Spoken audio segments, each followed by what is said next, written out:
Ассаламу алейкум, туғандар, амансыздарбы? 28 январь 2025 жыл Ноқат шаарындағы бүгінгі түштен кейінгі курстастар дағы өте соны жақсы жаңалық. Рубль дағы біраз көтерілді, достар. Лайкты басыңыздар, лайктың санын мыңдан ашырайлы. Башқа біреуге да көруге себепчі болыңдар бұйырса.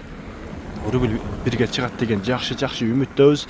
Бүгін саар рубль 88 лі. Ал эми азыр болса финансовый кредит банкта болса 0,882 болды. Сатып алып болса 91, қазақ теңгесі болса 0,115, доллар 87.30, евро 90 сом 30 тиын екен. Бұйырса бүгін кешке 90-ға шығады деген үміттеуіз. Ал эми ертеңден дағы жақсы рубльден өсішін жақсы күтеді бұйырса.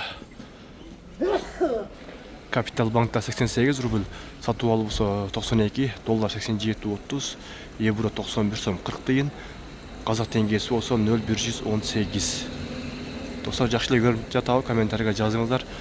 Рубль алауға деп жазып болғандар, бұйырса рубль өсет деген жақшы үміттеуіз.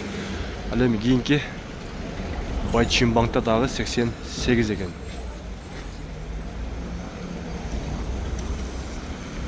88, сатып алып болса 91, доллар 87.30, евро 90 сом 50 тиын. Қазақ теңгесі болса 0,115 екен. Бұйырса жақсы үміттеуіз. Мына ушинтип видеобузду жыйынтыктайбыз. Барыңыздар сак саламатта калыңыздар.